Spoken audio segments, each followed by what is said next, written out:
Welcome to the Green Room Podcast. This is a space where we pull back the curtain on life in the entertainment industry. My name is Carlos Beltran. Marcellus Jones. And what is Green Room? Green Room is the space an artist, athlete, creative kind of goes in to prepare and get in the space of, mental space where they need to be before hitting the stage, hitting the game, anything, right? Yeah, I mean, like you said, is all a preparation. Behind the scenes, if anything, and giving a different perspective and insight as far as what that individual go through into whatever career that they're in. Their kind of ritual, how they prepare. Yep. And that's kind of what this is. This is our version of a green room. And so, we kind of want to start by introducing ourselves, who we are, where we came from, how we got into this industry. Why don't you kick us off? Oh, man. Putting you on the spot. I know. No, definitely. Okay. What I do various things, numerous of activities, I would say. A lot of entities, but I specialize in public relations, entertainment, and sports. So all of that is, when it comes down to the green room, you get so many of the inside of which direction do you honestly want to go into? So, that's my company, Beyond Relations, Beyond Sports, and tag teaming with those two companies, with the entertainment, with the sports, and just creating experiential events.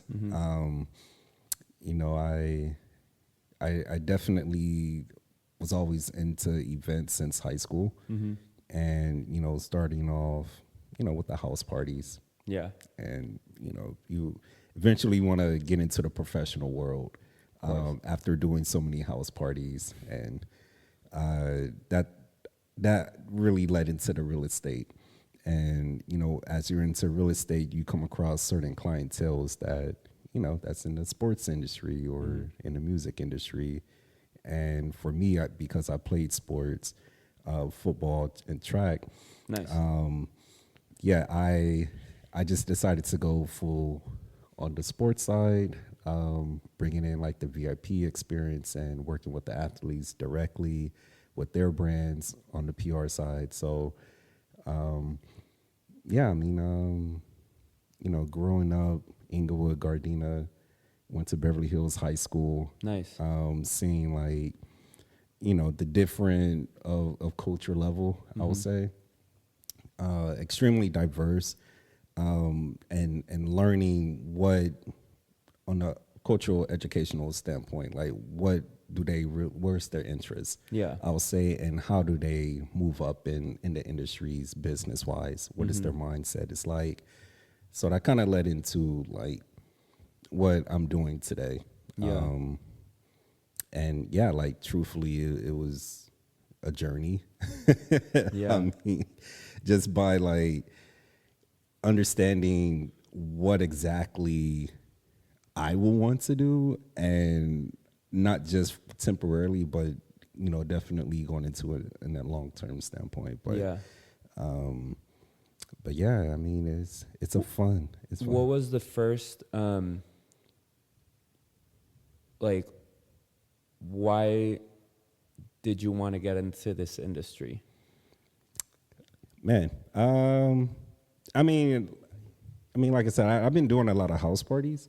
So just seeing your buddies and friends connecting, and you're like that middle person of damn, I'm so happy them two connected with each other because I knew they were going to work out. Yeah. So just always having that feeling and being that middle guy, the connector, or you could say the plug.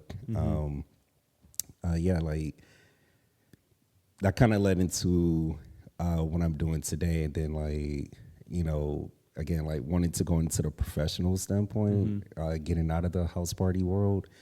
I was backstory. You know, my wife, she was watching Sex in the City. Yeah. And, you know, Samantha, she's a PR agent, and she was like watching, she was like, oh, I got to go watch one of my clients, you know, for 35,000. Yeah. You know, at that time, I wasn't financially there, but that kind of like sparked of like, what exactly is a PR agent? Yeah. So did my due diligence, and, you know, the definition of an event coordinator and a PR agent, like it was just similar. One was just putting everything together, and the other one was producing it. Yeah. Which, again, it still sounds the same to me, but I'm like, all right, like I could do that. So, yeah, like really getting into it, and like coming across various clients and brands, and seeing like what their interests, what are their goals, and working with them hands-on, and working with their vision. Like, it could be stressful because there's a lot of acts when it comes down to working with, you know, their vision, and then throwing your own vision in there, and they're like, yeah, like, we'll let you take the lead. Yeah. So that's where the creative part comes in, of like, what do you work with eternally for you to, you know, show off your gifts, you know, to the world and stuff like that. So for those who don't know, like, what does a PR agent do, or what does somebody, you know, public relations person do on the day to day? On a day to day, you're constantly looking at the market, and that depends on the categories, right? Yeah. Like, for me, like I said, I'm in entertainment, sports, and real estate, so that's a constant market that's never going to die. Yeah, you know, and that's what we rely on our daily lives, whether we realize it or not. Yeah, and yeah, on the daily, one day I might be dealing with sports. The next day, I'm dealing with a brand that's throwing in an event that's like months later on. And then, you know, I get a referral from a friend that, you know, owner needs, you know, some recognition. So what I would do is to, you know, I would look at the market, see, let's start off with real estate, right? I will see how the house is, or commercial building, what exactly is needed. And I will bring that brand in. Do a whole photo shoot, or, you know, networking event through my resources and connections. And now that building is getting the exposure just based off of the creativity of throwing an event in there. On the sports side, dealing with PR is more, you're dealing with the athlete's vision. So you're trying to see, like, okay, you're known for as an athlete, but you want to be known as like a wellness coach. So you're looking at wellness brands to see like who needs that exposure. If you know that talent, you know, has a high level of I'll say Hollywood stardom. Yeah, clout. The cloud that could really elevate their brand, the marketing wise. I mean, we could look at the sparkling water that recently went viral. I think it's starts with S. I forgot the name of it, but he was an athlete, college athlete, and, you know, he basically put that sparkling water onto the map. That, in fact, that's a prime perfect example in the sports industry. Taking someone a brand that's not known, a well-known athlete, put them into that brand, and now, you know, they do their content, and now they're on the map. That reminds me of like Kevin Hart and Fabletics. Exactly. Like Fabletics came out of nowhere, but Kevin Hart was just, you know, one of the ambassadors, one of the biggest ambassadors. Right. So it's kind of, that reminds me a lot of, you know, what you're saying is like kind of the situation that I saw a lot, you know, so that thing was on my Instagram feed every day, daily. What is it like? I think he was promoting $10, 3 shorts for $10. 3 shorts for $10. I mean, you can't beat that kind of a deal. And if it's like, you know, great material, why not? You know?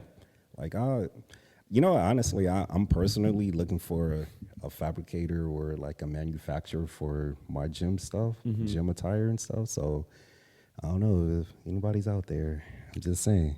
Just hit us in the DMs. Hit us in the DMs.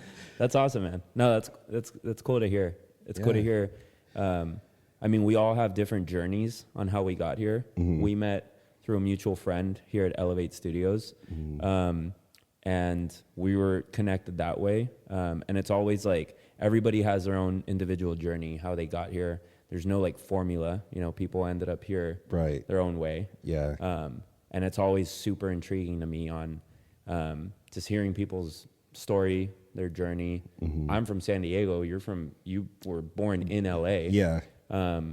So we have, you know, I never asked, sorry to interrupt. I never asked, like, which part of San Diego? I was Chula Vista area. Okay. Like South Bay. Yeah. South Bay area.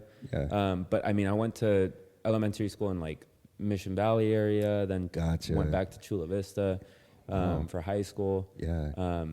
I love San Diego, but I mean, possibly one of the best cities. Like, I think top 10 cities in the nation. Yeah. It is America's finest city for a reason. For a great reason. Yeah. But yeah, that's awesome. No, my journey was completely different in entertainment. And I like started as a musician like my entire life. Like I wanted to focus on just being a drummer. And after several years, like, you know, after high school, I moved up to LA, pursued, you know, trying to tour, trying to be a session musician. Right. And after like several years, that was like where my head was at, but I realized I just wanted to be more immersed in the industry. And through guidance of one of my teachers at my school, he was like, bro, like, you know what you're doing as a musician? Like, you need to get into something a little more immersed in the industry. Was that like the sparking point for you of like, this is what everybody has that moment. Like, oh yeah. This is my moment that I know this is what I want to do. Yeah, it really was. It was like, I was like around a lot of people, like producers and like label executives and, you know, record label people. And I like still had a passion for like being on stage and like playing drums, but like, I just wanted to I wanted the personal growth we all want, you know? Right, yeah. There came a point where I was like, I can't do this, you know, it's not sustainable to be a musician on the road every day. Yeah. At least for what I wanted.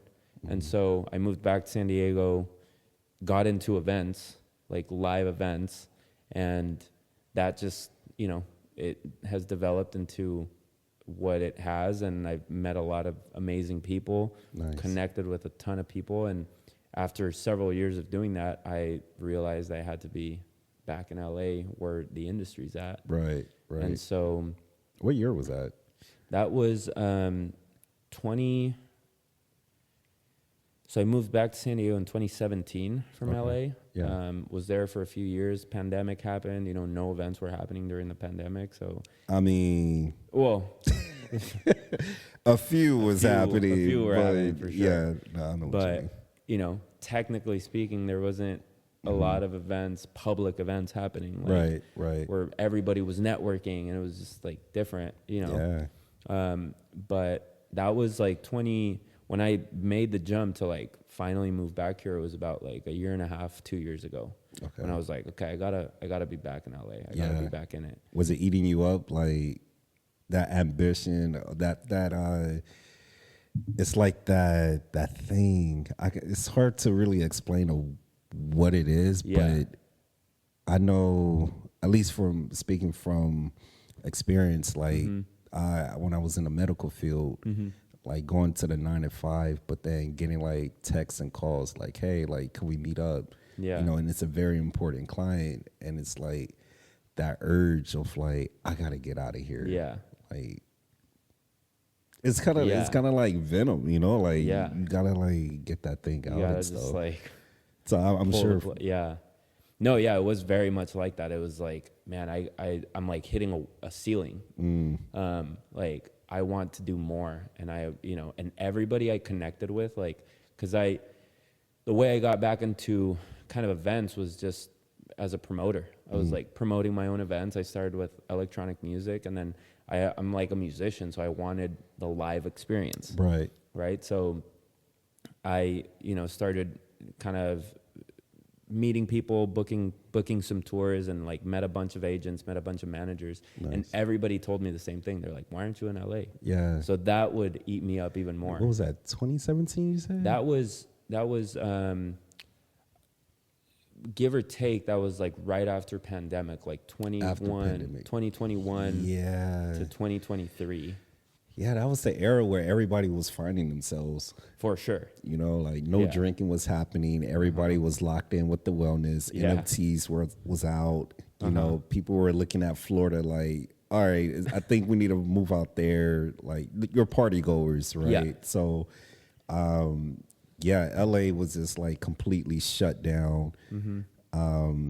But the reason why I was like, there was a few parties that was happening because I was dealing with those, coordinators or, those people that wanted to host private parties and, even with the owners directly, like they wanted to do stuff and couldn't travel during that time. So the concept of like, I need to do something or I need to be something, that was when TikTok was hitting up and there was another brand. YouTube definitely went up even more. So, I mean, YouTube was always there, but... we were all like on Netflix nonstop, on YouTube. Like, right. The streaming services went up. Absolutely. That was it. Yeah. All it was. I needed to connect with somebody and, I needed to share what I developed during this time of closure, of like being, isolated from everybody. Like I need to show this thing off to the world. And I kind of feel like that is still happening today. For sure. And it's not, we're judging it hard, from like society standpoint of like those that want to speak their voice. And it's because of the pandemic exposed that. Yeah. And, going back to the norm of what it was before, I truthfully can't tell you I remember what exactly happened before COVID or like what life was like before COVID. It's hard. It's hard to think about. So I try to like grasp and understand like, okay, the creativity and like the urgency of like needing to do something nowadays is what I personally now put into the business. For sure. And putting my shoes into a consumer's shoes. Like, okay, you're in a hurry to get in this thing done. So we don't need to worry about all of this extra stuff. Yeah. Let's just get straight to the source. For sure. Yeah. Man, it's been, and we only met, it hasn't been too long ago since we met.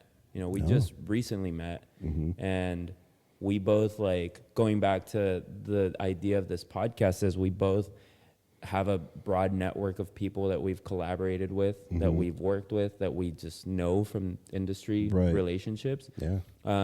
So, like, I'm curious to know, what's been the most impactful kind of green room moment that you've had personally? And you hit me with that one. I know. Oh man. Okay. Are we talking like before pandemic or after? Or just in general? In your career, in your journey, what's like the most impactful? And it doesn't have to be in a green room, but like, what's the most event, somebody you met at an event, or like something that happened at an event that was like very kind of impactful for you? Dude, I have, and I know you have stories, by the way. Yeah, so. There's so many, which all plays a part of where I'm at today. That's why I'm like hesitating of like picking which one is the most impactful one. Yeah. I could say Gary V, to be meeting Gary V at Super Bowl. It was with Sports Illustrated Super Bowl party. And I would say the only reason why that one was more impactful was because my background noise was Gary Vee while building the company. So, Awesome. as far as like entrepreneurship and yeah, like during COVID, we weren't able to do anything. So that was a great opportunity for me to like rebrand my brand Yeah. and literally figure out how can I not stay the same and really beat my competition and just stand in my own lane. And yeah, like meeting Gary Vee with the background noise. And then, I mean, we spoke about it last week about that feeling of not wanting to go to a certain event. I had that feeling of not wanting to go there. And, a buddy of mine, he was like, hey, like, come work this. I'm like, look, I'm so tired because I was working the Super Bowl that year when I was out here in LA. So I didn't want to do anything. Yeah. And I was even telling my wife, like, I was put on my jacket. I was like, I don't want to go to this. Yeah. And she was like, you just go, just, you never know. So I went, and sure enough, like my buddy, he set up everything for us. And, we were in the front, and, at that time, I didn't know who Michael Rubin was. And he was like, yeah, we're sitting at his table. I'm like, all right, cool. Yeah, whatever, And again, like, I'm being so nonchalant about it because I've met a lot of like, A-listers and B-listers, and like I just look at them as human beings. But yeah, like when I seen Michael, and then I brought my other friend Nietzsche with me, and he was like, oh, look, this is Gary Vee. I was like, that's the person I do know. Yeah. Because we're entrepreneurship wise, like we're on the same level. He's, I look up to him to a certain level.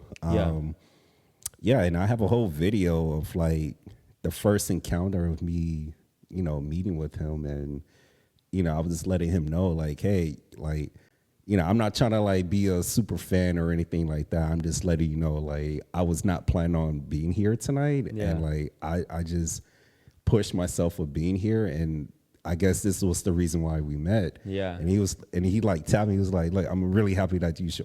Gary Vee is gonna be Gary Vee. Yeah. Like he meet thousands of people, but he's like, I'm really glad that you show up. Yeah. Like, tell me a little bit about like what you do and stuff. So I was just letting him know of like where I wanted the company to be. And he just gave like the entrepreneur, advice. Like, like keep doing what you need to do, and keep striving. He's like, yeah, I'm just here having a good time. So I'm like, now I'm like talking to him. Yeah. And it wasn't just like a 10-minute talk. It was like 20 minutes, 30 minutes plus. That's amazing. And you don't get that too much. Like, you don't. Unless you go to events like this. So that's amazing to hear. Like, you had that very like personal moment with Gary Vee. It was extremely personal, and to this day, like, out of all events and activities that I operated on, that particular day was probably like the most impactful one for me, because I was against of what I was feeling. Yeah.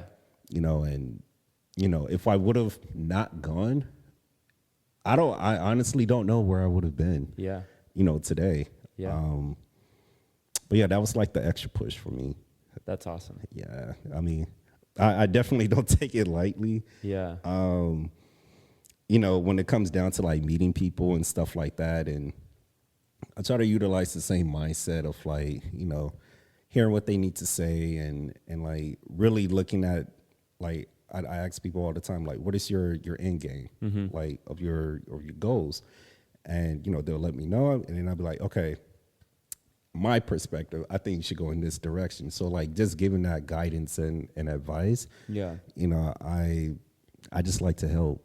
Yeah. And that's what PR agents do. Like, they help them to put them into the right rooms. Yeah. And making sure that they reach the goal that they want, and kind of go from there. So, man, like, and then I ran into Gary probably like 3 more other times after that. That's awesome. So now he like knows he who knows. you are. Yeah. But yeah, that's awesome. It's one of those like I seen you before, like Yeah. like one of those, hey, what's going on? You know what I mean? So Yeah. I'm just like, I am here. Yeah. I'm in the same room with Yeah. you. Like I know the people that you know, or Yeah. I know of the people that you know. So, don't be surprised. You see me Like, again. here's my, like, let's text. Like, let's jump on this text now. That's all I'm saying, Yeah. man. Like that's all I'm saying. You want to make that? I'm not gonna do it because, Yeah. and this is where you start to recognize your gifts and like understanding where you are as a entrepreneur. Yeah. Like I understand now. Like I can't be that person. Oh yeah. Let me go ahead and get your number. Yeah. Type. Like if the person that you used to look up to is actually for your number, you're doing something. You're doing something right. Right. So sure. I like I don't like to toot my own horn or anything. Like, I get compliments all the time. I accept them, but I don't like dwell in them. Like, Yeah. oh yeah, I'm that guy. Yeah. You know what I mean? And that's I get excuse me, I get teased on all the time about how I'm too humble Yeah. of the things that I do. And it's like, that's just me. Like Yeah. Well, yeah, and I mean, to that point, I feel like I've asked you a ton, like in the background, like I've had to like kind of ask you, like, what have you, like, I'll go on your feed and I'm like, oh, like no big deal. This guy's just like hanging out with Gary Vee. Like you're just at SoFi. Yeah. You're like, so I can attest to that comment because but that's good. I mean, that speaks a lot Yeah. about like who you are and like your person. Yeah, I mean it comes to a lot of failures and Yeah. failures will definitely humble you. So and yeah, like impacting people, like I mean for you, I know you impact a lot of people through you playing the drums. Yeah. And like just through music in general, and dealing with the talents, and you're also like guiding them and letting Yeah. them know like, hey, what do you want to do? What is your end goal? So yeah, like for you, what would be like your biggest impactful moment? Like, Oh man. because I know you had to come across like some like tons more so than me because we're like the coordinators of things, but you're Yeah. like putting that artist on, putting them out there. Yeah. Well, thinking about like the most impactful green room moment I've had, I'd say it was like early on in my career. I got to meet Quincy Jones. Like, Wow. I was like, it was a year. It was my first year in LA, 2012 or 2013. But I was like, it was my first year in LA. Yeah. He was at my school, not even doing anything like school related. He actually like was using the theater that we had or have for a private showcase. And somehow I ended up in this theater with a buddy of mine. And the event was done. Personal friends of his were with him. Like this wasn't like meet and greet people. Like it was just people that were in his inner circle were at this private showcase that he held. And everybody was just talking to him casually. Yeah. And we were the only two like students. And I got to meet him. He was the chillest person I've ever met with the level that he had. Yeah. Rest in peace. Yeah, rest in peace to the legend, man. An icon, a legend, but he exchanged brief words that I will never forget. And that was like, I hadn't even started my career yet. Wow. And so I'd say that was the most impactful kind of moment.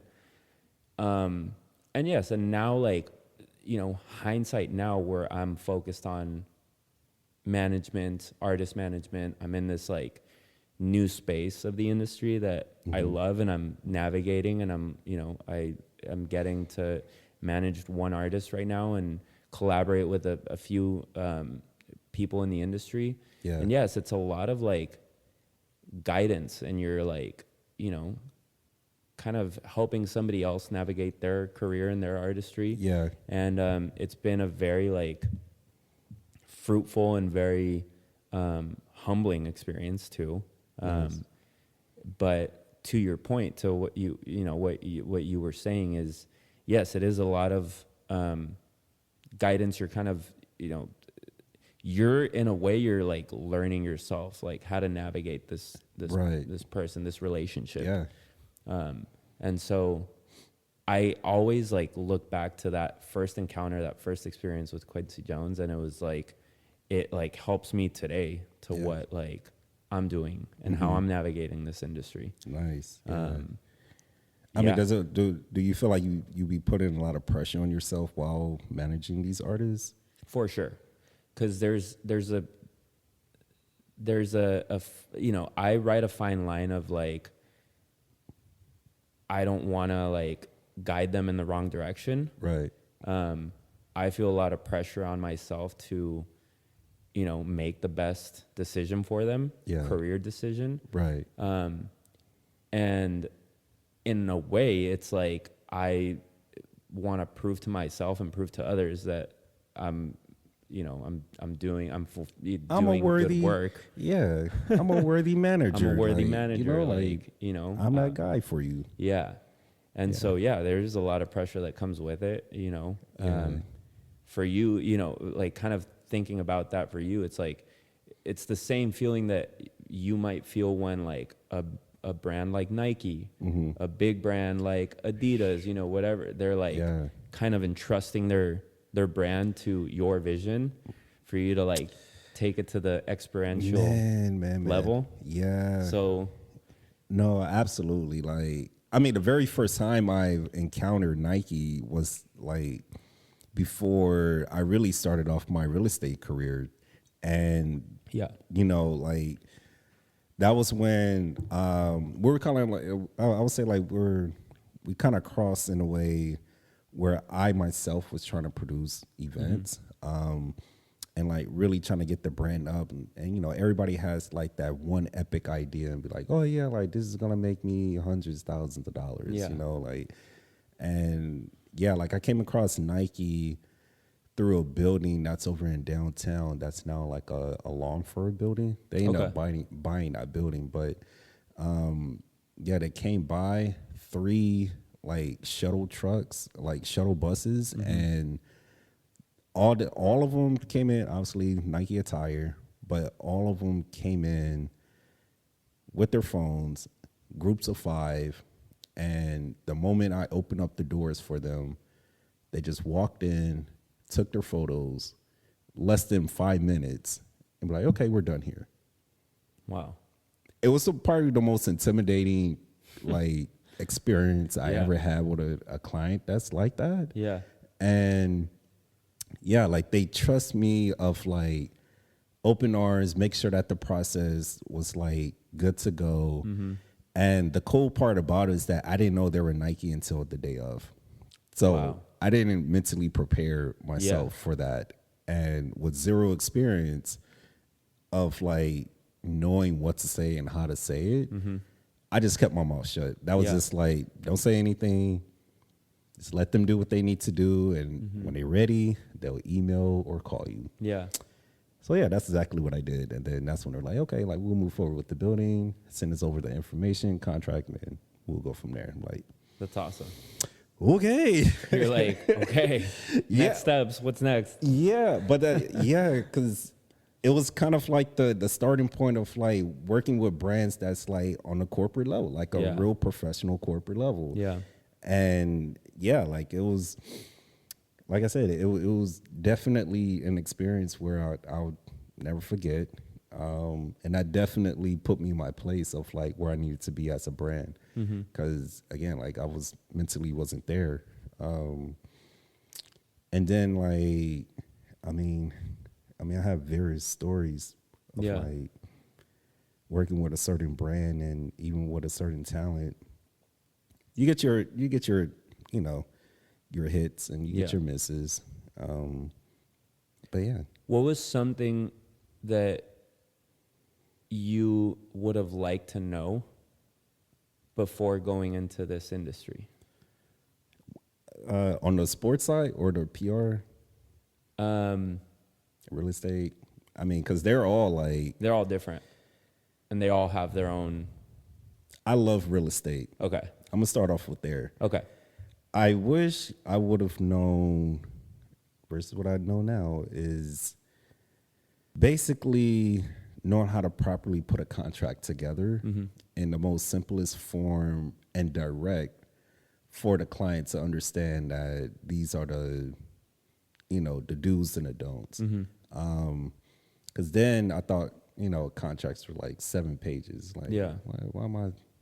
They're like, why we gotta have a 7-page and then they gotta red line everything, Yeah. you know? So Oh yeah. on the PR side is more because the market changed. I know I took a long pause with that, and I really had to think about it. Yeah. Because the market changed, it's like knowing who you want to work with, and every talent has their own decision of who they want to work with, Of course. and brand, you know, and that's something that I had to accept versus like that talent was gonna only work with me or that brand is only gonna work with me. Yeah. You know, so taking out the, you know, putting your ego over to the side and, you know, making sure that, again, customer service, I would say will be the top of the list when you're dealing with a, you know, a client, Yeah. especially in the PR agents, in the PR side. Yeah. On the sports side, you got a little bit more flexible because there's multiple teams of like, you know, you have your content team, you have your marketing team, you have like if you're dealing, for example, the LA Rams, like if you're dealing with them directly, they have like their own staff that Yeah. you could just like work with, let them know, and then they'll do the due diligence for you. Yeah. You know, which kind of goes back to like the best client that I ever worked with, or like impactful like client I work with was Figs, Okay. and that was recent. In Okay. fact, that was last year. Wow. Okay. Yeah. So very recent. Extremely. Okay. And I mean, they kind of like when you was like saying like, oh, okay, like here's our vision. We trust you with it. That's literally what they did. Okay. So I knew about Fix. Again, Yeah. I was in the medical field, but the level that they were on at that particular year, they were very discreet about like, you know, as every brand should, like financially, you know. But I didn't know that they were ready for like put us on the map level. Yeah. So as a PR agency and like this kind of led into the real estate side. It is very important when you're in any industry, it is very important to ask as many questions as possible. Yeah. Because majority of the time the client is going to withdraw of that information, and you may not hit the vision that they will want if you don't ask certain questions. And that's something that I had to learn, that I did learn actually, that I did with Figs. And I was going to take them over to like a regular house. Yeah. And the moment they were like, you know, you also gotta like not be professional, Yeah. but not be like, oh, I know who you are, you know. So I'm just gonna be like uptight about everything. Yeah. Like be friends with them, you know, get to know them, type. And when I was doing that with them, that's when they're like, yeah, you know, like our CMO is coming, you know, and our founder is coming as well. Oh, you guys don't need to be in this house if they're coming. Like, let me go ahead and take you over to my Rolodex, like my top Let me 5. upgrade you. Extremely upgrade, like, and that's something I had to do with them. And yeah, like from there, show them the house, that's when I went into like the producing mode of like, hey, like, what are you guys actually doing? Yeah. Let me bring in the right vendors. Let me bring in the right security, the right staff. What kind of like entertainment you're doing? Yeah. You know, that was with the synchronized swimmers, the mermaids. Anything particular is going to be a nice day. Yeah. All right, let's throw some skywriting up there. That's awesome. You know, so So we went all out. went all out, put the logo on the shuttle bus. It was a private event, and yeah, like at the end of the night, they had their crew, their staff. It was probably the most elegant, professional, high class event I ever put together. And then, yeah, probably like a few weeks later, they announced they were the official sponsor for the Olympics. Wow. So That's really cool. that's extremely cool. Yeah. And not knowing that until afterwards, and knowing that you just did an event for them, Yeah. and then they announced that, it's like, what? Yeah. How come you guys didn't tell me? I get it, but how come you didn't tell me? Yeah. But I get it. You It know, also, yeah. But it kind of like, I feel like in a way, maybe that would have just like built the pressure even more. but I right? like the pressure though. You like the pressure? Okay. I do. Yeah. Only because like, if I know I'm in control of the whole situation, Yeah. I could take accountability of the mistakes that I will make. Okay. You know, so as far as making the vision right, it's that part that makes the pressure even more intensified. Yeah. In a sense of like, I need that vision to be executed the way that you have it, not the way that I have it. Because if Yeah. I were to do it, I need to know your budget, and I would literally take it all the way. Yeah. You know, me in the sense of like experiential, you know, vibes and events. Yeah. But based off of your vision, I need to know where you're trying to go with this. Because again, I need to know your end game. And if you are starting a new like a new venture business, I need to make sure that I throw that in with the end game type Yeah. of project. So then on the next one, people already know what you're about. Yeah. You know, so it's kind of like a teaser, Yeah. Of you course. know, off of that end. So yeah, I like it.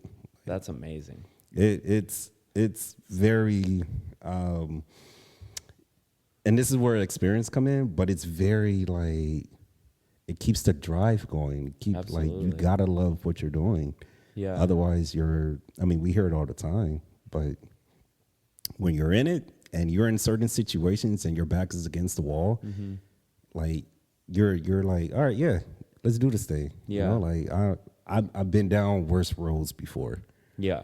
You know, so that's how I constantly look at like majority of the projects that I'm gonna be working. Yeah. I like actually resonate with that a lot because I feel like I'm someone that like thrives in chaos. And I think like the way I handle situations is very different. You know, I've been in rooms with people, I've worked on events with people who just like any little thing, like any little change of plans, Yeah. they panic and they like throws them off and they get in their head. And I'm very much like, man, like there's all these variables to what we do. Right. Like we're dealing with so many people in this industry. Yeah. You know, there's egos, there's stuff like out of your control. Yeah. And so like you can't panic, you can't like freak out. Like you just gotta execute, Roll make with it the happen, punches. roll with the punches. Yeah. And just see it through. Like that's how you're successful, is just like seeing it through, you know, no matter the situation, no matter what happens. You know, I feel like people they get that word success, like they get so dwelled and so spiderweb. Yeah. They get caught up in that spiderweb of the word success. Yeah. And it's like, oh, I need to be on that top of the pinnacle or the top of the mountain Yeah. for everybody to see what I've done and everybody to know who I am. Yeah. But I mean, But now they don't like enjoy the journey, or they don't, that's the part. you know, they don't embrace the chaos. They don't Right. embrace like, you know, the variables that are going, or like the punches that are going to be thrown at them. Absolutely. Like they're so focused on the end goal that they're like not seeing what, you know, their next few steps are going to be.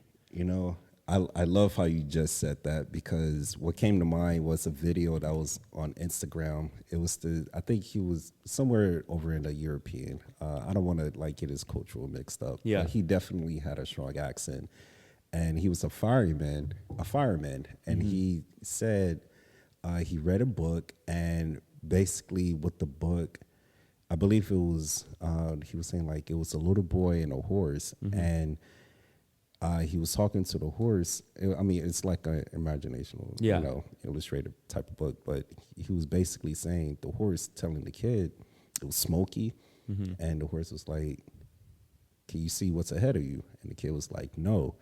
"Can you see what's in front of you?" "Yes, I can." "Then just take that first step." Wow. And that's like for everything in life. Like, if you just look down, keep your head down, and continue to take that step, and then you don't see any more steps, and you look up, next thing you know, you're on the top of the mountain, not knowing, what it was like to get up there. Yeah. And like emotionally, you could definitely go through that journey, and that's share your experiences, making sure people understand, like, they're not the only ones that's, in that cloud, sort of space. And I mean, talents, I mean, I'm sure, like, especially on the music side, they express that through their music. Yeah, I mean, that's the whole point, right? Yeah. Like, feel what I feel, so I don't feel like I'm the only one that's feeling this way. Yeah. And I need somebody to relate to this. And but on the behind the scenes part, you're dealing with that. Yeah. And you're setting that up for them. You know, like, as like managers, and I'm generalizing it, but like, as managers, you're making sure that their head is, straight, and like their paths are clear, and like they don't go into that chaos mode. Yeah. Well, yeah, it's a lot of, like, again, going back to the word guidance, and you're like helping them navigate the chaos that they're in. Yeah. And I mean, my passion for music is so big because music is such a universal language. And so, like, a lot of it's an art, but it's also a business, and it's an industry that has so many ups and downs, and it has so many, again, variables. Like, unfortunately, there's a lot of artists who have substance abuse, have, a lot of artists that have OD'd and, have gone through their kind of hardships, and that's all part of their artistry, and that it creates and it makes up what they're producing, what they're putting out in the world. Yeah. And I can't imagine, like, what their managers go through. It's kind of crazy to think about, like, some of the biggest artists who have now, like, passed on, and like some of the biggest artists that are currently going through it, and thinking, like, what their managers, what their agents are kind of going through to navigate their career. Because at the end of the day, it's like, this is a business, and like, you're on this kind of level of fame where people rely on you in a way. Right. And how do I keep this artist, who maybe is family, maybe is just a friend, maybe is just a colleague, but like, how do I keep them kind of straight, focused? Yeah, and that's the supporting system. Yeah. Like, I mean, now you're starting to hear them say, like, I have a great supporting system. As fans, it just goes over their head. Yeah. But, those that are in it, they 100% understand of why they're saying what they're saying. And, there's certain relatables and relationships that, the chemistry is there. Absolutely. So, I mean, when it does come down to, like, chemistry of, like, whatever industry that you're in, you definitely, you have to take it not lightly. Yeah. And I mean, it's, I would say, like, you get some that wants to, say that they did it all. by themselves, but you know, there was an era where that's all you were hearing. Yeah. You know, but it's kind of like, come on, man. Like we're all self-made, but no, like you really aren't though. You're not. You're You know? gifted. You're gifted. You're You know? smart. You're Absolutely. talented and whatever. You know, you're business savvy. Take it as far as you need it Yeah. to be. Like you have that vision for a reason. Yeah. Sure. But don't say like you're self-made and you didn't have a team and stuff like that. Cause that's kind of like, in a sense, it's disrespecting like your supporters. And, you know, it kind of, your fans kind of like, Yeah. you know, I like what you do, but Yeah. you know, I don't know. You're about you. Yeah. So, I mean, there's a lot of sharks out there too, especially in the PR side. Yeah. Real estate. I mean, that's man. all, I can't imagine. bro. Like you will come across the moment a house going to market, Oh yeah. at least like, Like leeches, right? bro, like, I mean, I don't want to call them that, but no, I mean, like, let's call it for what it is, Yeah. to be honest, because, yeah, like, the moment a house hit a market, and especially if it's a nice house, multi-million-dollar house that hits the market, you're going to have, like, 1,400 realtors saying that they rep that house, and then, you know, as you, as like, a client, you're finding out that there's multiple, like, ways for you to get the deal that you want for that house. And it's like, come on, man, who doesn't know this house? yeah. You know, I personally step away from one of the best houses out here in LA because of that. You know, like I came across so many brokers where they rep the house and then they brought in a client that mess up that house. And it's like, you know, if I were to do something there, they're like, oh, you at that house? Like you get a different like perspective or not perspective, but you get like a different reaction. Like, oh, you work that house versus like, oh, you work that house? Yeah. Like, yeah, Oh man. that's in my bag. Yeah. You know, like I have the exclusives and Yeah. you know, and I'm sure like there's plenty of like brokers and realtors and, you know, high level connectors that have houses that I don't know that I'm aware of, which is fine. I just know what to do with them. Yeah. You don't. You just have them in your bag and it's like it's just there. Yeah. You know, collecting dust. So yeah, like when a buyer does come by, like you're gonna get into work, but in the meantime, your relationship with that owner, you know, is kind of stagnant a little bit. Yeah. You know, so yeah, I mean it's tough. It's tough in these industries nowadays. And Oh yeah. I mean, it's tougher than ever right now, right? But that's for every industry. I think it's for real estate, it's for entertainment, it's for medical, it's for man, you know. isn't Lucci? Is that his name? Luigi, the one that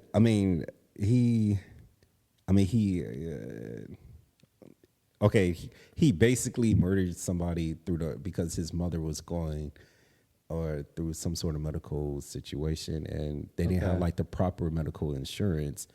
And I mean, it was a big case, but I'm trying to think. I think his name was Luigi, but because of his mugshot, he went viral because of that. Oh, yes. You're talking about, I think that's his name. yeah, Luigi, his last name starts with M. I'm going to butcher it. But Long name. Yeah. But yeah, like him on the medical side, bro, like even speaking from experience of working in the medical side, all I'm going to say is I understand. Mm-hmm. That's all I'm going to say. Damn.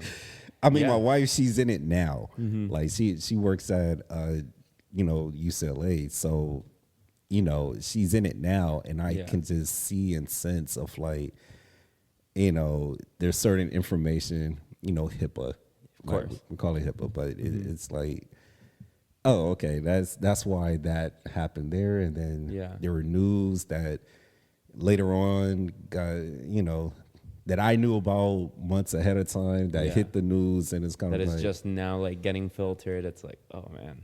Yeah, I know about that. I'm just keeping my mouth shut, you know. Like there's file cabinets, bro. Like I call it the foul cabinet, bro.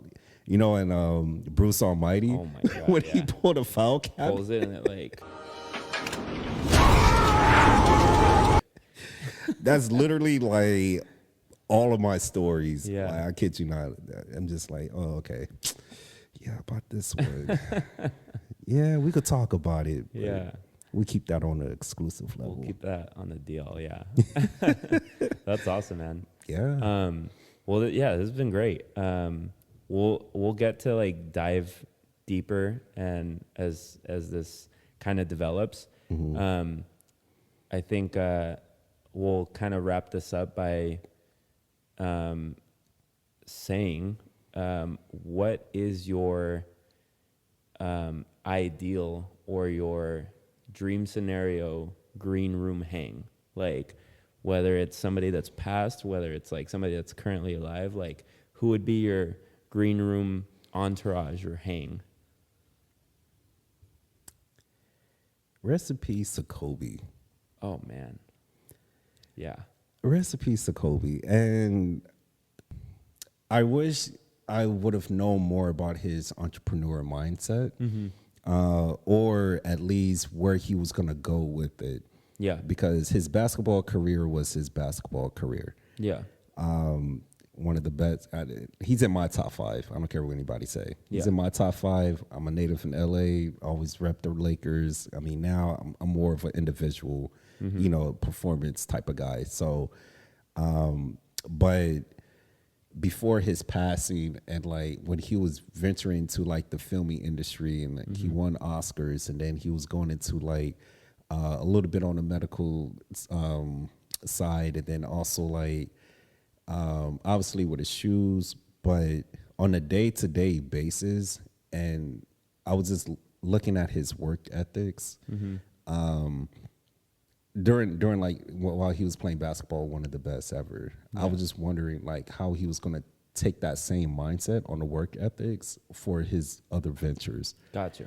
And we never, unfortunately, We didn't we're get to not. see We that. didn't get to see it. Yeah. And unfortunately, we will never get to see it. But I just knew in my soul that he was just gonna be like up there with Michael Jordan, Oh yeah. because Michael, like, he's killing the game right now. Oh yeah. He opened Goat. up another 15 clinics. Did he? Yeah. Wow. So I didn't know that. yeah, like I believe it's over in North Carolina area. Okay. It's either another 15, but I'll do some more research Yeah. on that. Either way, all to say, he's doing things that's not being talked about the most. Yeah. You know, like all we hear is about like he's one of the greatest players of all The time. stats, like His stats, basketball. basketball, but- the highlights. Yeah. But like nothing. Yeah. Not the. I mean, yeah, he made a big impact on the sport. Yeah. But like his current impact, what he's doing now, what he's doing for future people. I want to hear future more athletes. about that. Oh yeah. Yeah. Yeah. That's amazing. Yeah, man. Is that your only one, Kobe? I mean, I got to throw Gary in there, you know. Oh yeah. I mean, he's a crazy guy, but you know, his mindset is pretty up there. Yeah. Truthfully speaking, I don't have that many because I'm so like, you know, I'm so like this tunnel Yeah. vision of my own goals and like and my vision that I personally need help to get that out. You know, of like really admiring a few more people like-minded that Yeah. has the same mind as, you know, as me and stuff, and like understanding why they have a certain mindset that they have, or what journey that they, you know, they went through for them to Yeah. be where they're at. But yeah, I mean, Kobe for sure. Gary V. Do I have to pick 5? Or You can pick however many you want. I'd say top 3. What's your top 3? Like, keep it intimate. I wanted to be in the green room. Yeah, those two for sure because of their work ethics. Absolutely. I mean, I love just working. Yeah. you know, and right now I'm going Blaine. That might change, by the way. It could. I mean, I'm not saying that has to be your, you know, you have to commit to that. Maybe the next episode you change it. I will Yeah. definitely try to change We'll that. go back to it. But I'll come. Yeah, I'll for sure come back to it. But like on top of my dome right now, like definitely Gary Vee and Kobe. Gary Vee and Kobe. Yeah. Those are good. Those are solid. I mean, we all somewhat look up to them, Yeah. you know. And Absolutely. Yeah. I mean, yeah. What about you? Oh man, I was in a way like while you were telling me, I was kind of trying to think of mine without getting too distracted because yours are really good.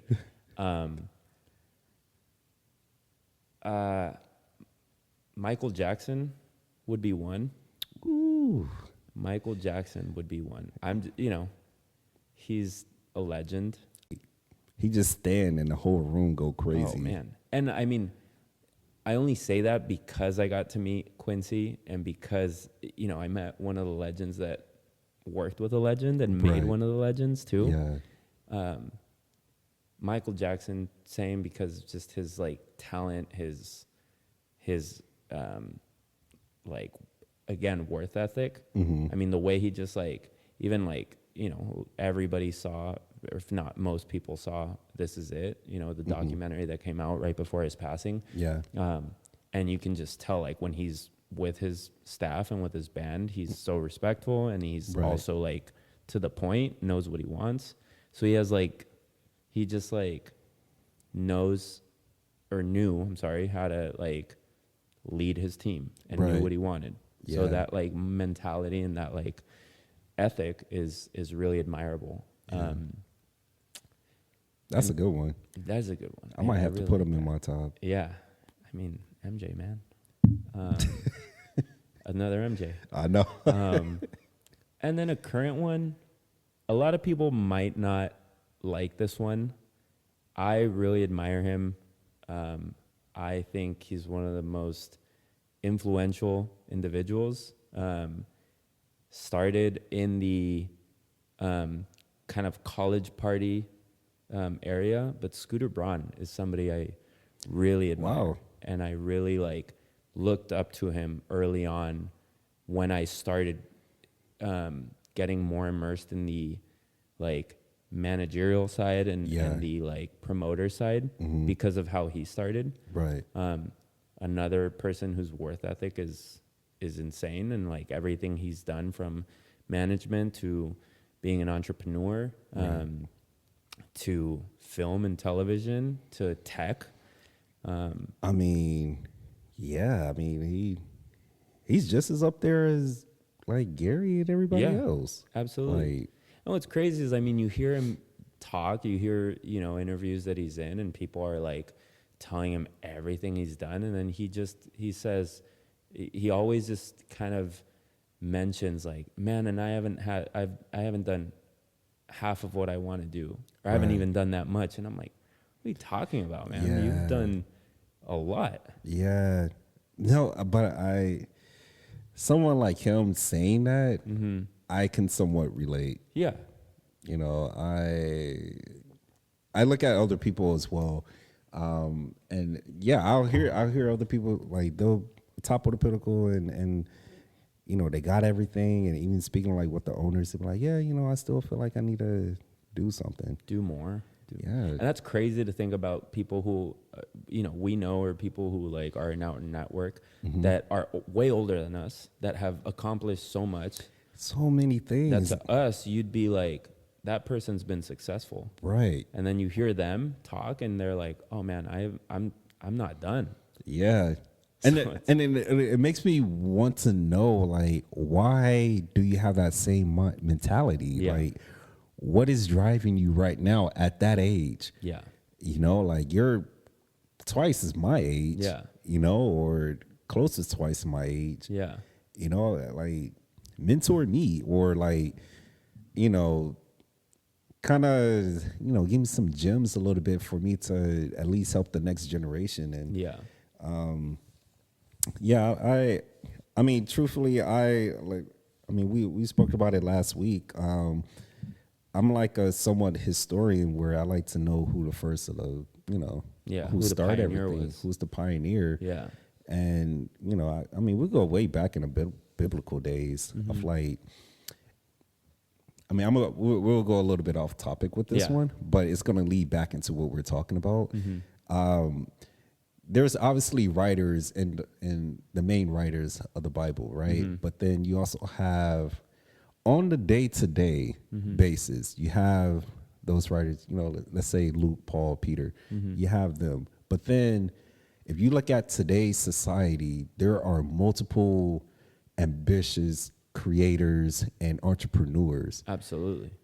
I know there's like undocumented history that we don't know about that have the same type of mentality that we all have today. Absolutely. Like we may not be as famous or, big as those individuals or like even, those back then in the history, like they may not been documented to enter into the Bible, but I know for a fact they played some sort of impact in today's world that we don't talk about or give some sort of recognition.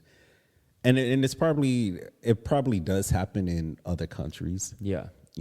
But like having like that sort of mentality of like I'm still not done yet. Yeah. Dude, like, man. What do you mean? What are you talking about? I'm over here looking at 3 McLarens, 2 Ferraris. I'm chilling in, your house. It's like 45 feet. Your reputation in itself, like, right. Everywhere you go, hey, how's it going? You know? So, but again, I understand that they don't, because of their work ethics, that's definitely put on the map and that ambition, but they probably don't want like to be glorified. Yeah. And they're just like their constant grind and hustle like led them to do, impactful and successful things. Right. But it's not like they were only there to like work and survive. That was it. Yeah. Excuse me. That was honestly it. And, truthfully, like when it comes down to your work ethics, like it definitely doesn't go unnoticed, no matter how much you think it does go unnoticed. Yeah. Like people are watching. Absolutely. Like especially today, people are watching, and it's good that they're watching. So, and it's good that you know that they're watching, because it does keep you on your toes to make sure that you don't slip up of your own vision.